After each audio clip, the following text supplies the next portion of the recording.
Bonjour tout le monde. Alors aujourd'hui, je voudrais partager quelques graines de sagesse par rapport à l'expérience particulièrement difficile que je viens de vivre suite à la perte de mon petit chat. Donc l'été dernier, j'ai recueilli un petit chaton qui s'était retrouvé dans mon jardin et le mois passé, quelques jours avant mon déménagement, elle est sortie et elle n'est pas rentrée. Et après l'attente et l'inquiétude et l'angoisse, j'ai finalement dû me résoudre à accepter qu'elle ne rentrerait pas et qu'il me faudrait faire son deuil. Donc si vous avez vous aussi connu une perte, la perte d'un animal de compagnie, la perte d'un être cher, ou une perte plus symbolique comme la fin d'une relation qui est importante pour vous, ou la fin d'une carrière qui comptait beaucoup à vos yeux, j'espère que vous pourrez retirer un peu d'inspiration de ce partage. Donc lorsque nous faisons cette expérience de blessure suite notamment à une perte, généralement d'autres blessures de notre passé vont être réveillées pour que nous puissions les libérer, les guérir et les réintégrer dans notre histoire. Et cette perte, qui a été extrêmement douloureuse de mon chat,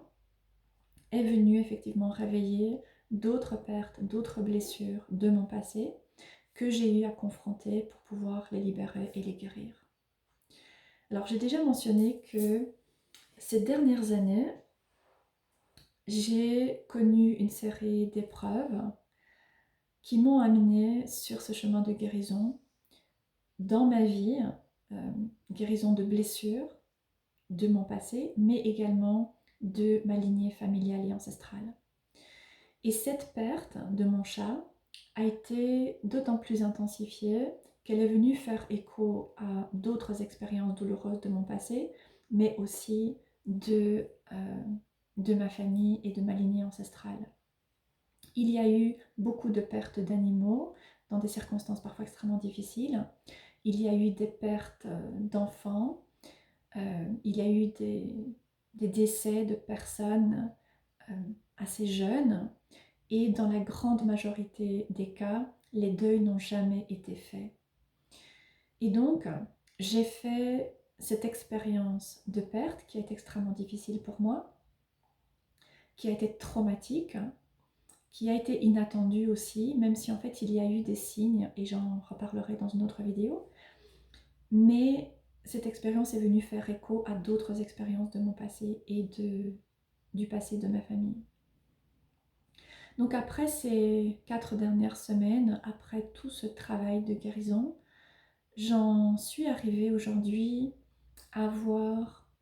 une nouvelle compréhension de mon chemin en tant que prêtresse et en tant que Head Witch, et une autre compréhension et appréciation aussi de mon travail qui est en grande partie axé autour du féminin sacré, autour de la guérison du féminin sacré. Et il y a plusieurs aspects à la guérison du féminin sacré. Tout d'abord, il y a une rencontre avec le féminin sacré et plus particulièrement ce que l'on appelle le visage sombre du féminin sacré, qui va nous accompagner pour confronter et exprimer, guérir des émotions particulièrement douloureuses, des expériences douloureuses et des schémas mentaux aussi qui peuvent être source de souffrance. Et ensuite, un autre aspect, c'est que le féminin sacré est un chemin qui est cyclique, qui se fait en forme de spirale et qui a donc tendance à venir réveiller d'autres souffrances de notre passé, mais aussi de notre généalogie. Et depuis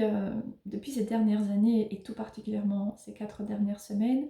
j'ai à plusieurs reprises tiré la même carte, la carte des mystères sombres dans l'oracle d'Isis. Et si vous avez cet oracle, je vous invite à lire le texte qui accompagne cette carte, parce que je trouve qu'il décrit assez bien cette expérience de guérison du féminin sacré, et notamment cette rencontre avec le visage sombre de la déesse, qui vise, encore une fois, une libération, une guérison et une réintégration de différentes parts de nous-mêmes. Donc lorsque nous faisons cette expérience de souffrance, le réflexe tout à fait humain et naturel, c'est de vouloir mettre fin à cette souffrance. C'est de ne plus avoir à ressentir cette douleur. Mais pour pouvoir libérer ces expériences, il est nécessaire de pouvoir ressentir nos émotions. Et dans un premier temps, de ressentir les émotions,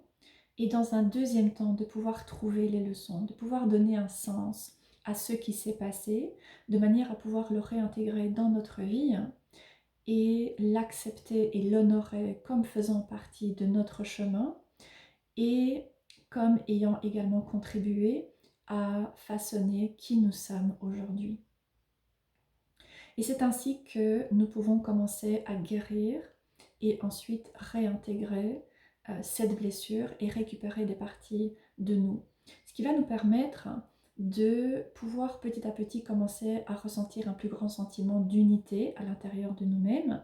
plutôt que de nous sentir cassés, de nous sentir fragmentés, et également petit à petit de pouvoir retrouver un plus grand sentiment d'authenticité.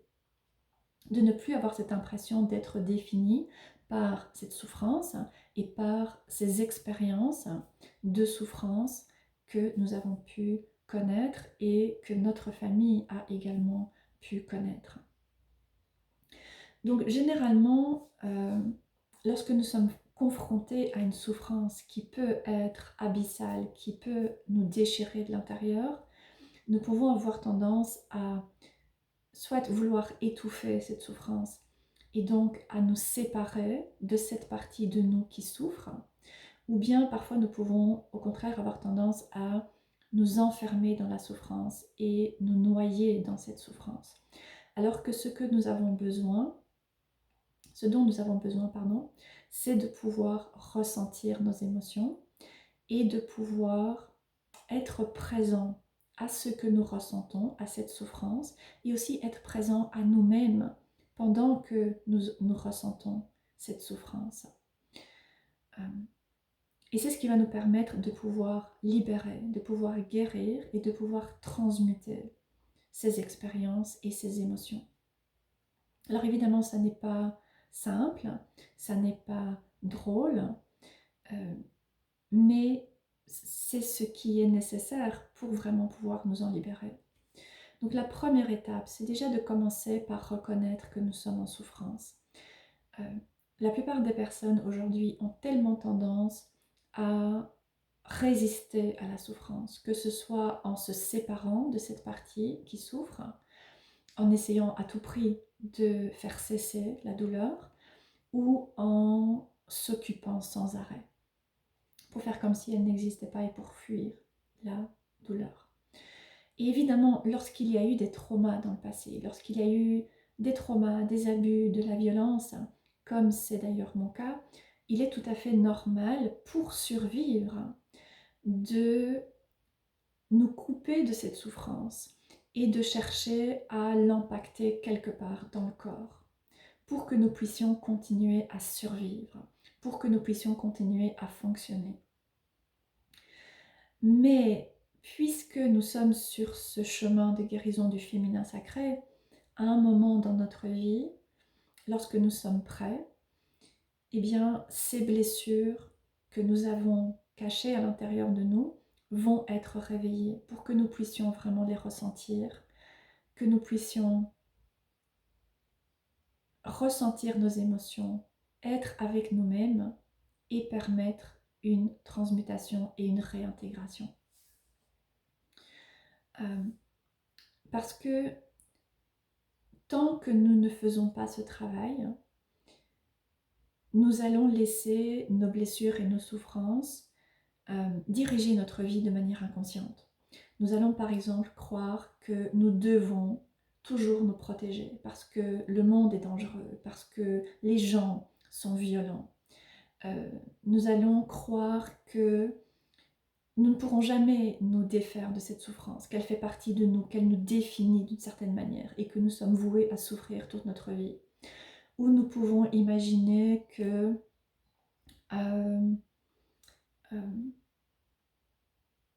nous nous sommes réduits en fait à cette souffrance et que nous devons rester dans ce qui nous apporte de la sécurité et de la stabilité dans notre zone de confort. Donc pour ne pas être, euh, pour ne pas nous laisser comme ça diriger par nos blessures de manière inconsciente, c'est important de pouvoir réaliser ce travail de libération et de réintégration. Parce que ces souffrances font partie de nous, elles font partie de notre chemin et ensuite nous allons pouvoir découvrir d'autres facettes en fait de qui nous sommes. Nous allons découvrir que nous ne sommes pas définis par ces expériences du passé que nous avons vécues. Nous allons pouvoir commencer à explorer d'autres facettes de nous-mêmes et nous allons pouvoir commencer à découvrir d'autres potentiels et à pouvoir laisser s'exprimer d'autres potentiels et ainsi commencer à ressentir encore une fois un plus grand sentiment d'unité à l'intérieur et nous permettre de nous épanouir davantage aussi dans notre vie. Donc j'ai vraiment cette plus grande compréhension aujourd'hui de mon chemin par rapport au féminin sacré, par rapport à ma voie de prêtresse et de Head Witch. Et j'ai aussi une nouvelle compréhension, une nouvelle appréciation en fait du rôle de la souffrance dans notre vie, qui est de nous ouvrir, qui est de nous permettre de laisser sortir, laisser s'exprimer tout ce que nous avons pu garder à l'intérieur et qui nous enferme et nous empêche de pouvoir être ouvert à la vie, être ouvert aux opportunités et nous épanouir encore une fois. Et ensuite, dans notre société qui est largement judéo-chrétienne, il y a cette idée, et c'est quelque chose que j'ai eu également à travailler, il y a cette idée que si quelque chose de mal nous arrive, ou en tout cas si quelque chose que nous considérons comme étant mal, comme une expérience de perte par exemple, nous arrive, c'est parce que nous sommes punis, c'est parce que nous avons fait quelque chose pour le mériter. Alors qu'il s'agit en fait d'un cadeau, il s'agit d'une opportunité de guérison et de libération de toutes ces souffrances qui se sont imprimées dans notre corps, mais aussi dans notre ADN, parce que nos ancêtres n'ont pas non plus pu réaliser ce travail de deuil et de libération et de réintégration. Et donc cette souffrance, elle est en fait un cadeau à partir du moment où nous pouvons la reconnaître, la ressentir, l'honorer, l'exprimer et ensuite lui donner un sens pour la réintégrer dans notre vie, dans notre histoire. Voilà, donc j'ai encore un peu de chemin à faire par rapport à ce travail de guérison, mais ces 4 dernières semaines ont été extrêmement intenses et même si elles ont été viscéralement difficiles, elles m'ont aussi beaucoup appris et je suis quelque part aujourd'hui très reconnaissante d'avoir ces outils en fait à disposition pour me permettre d'être accompagnée dans ce processus, d'avoir mes guides, d'avoir mes déesses, d'avoir les cartes, d'avoir mes pratiques spirituelles qui me soutiennent, qui me permettent de pouvoir me situer par rapport à ce que je vis, pouvoir comprendre le sens de ces expériences que je peux rencontrer et être assistée, accompagnée dans le processus de guérison. J'espère que cette vidéo pourra vous inspirer si vous avez vécu ou bien si vous vivez aujourd'hui une expérience similaire.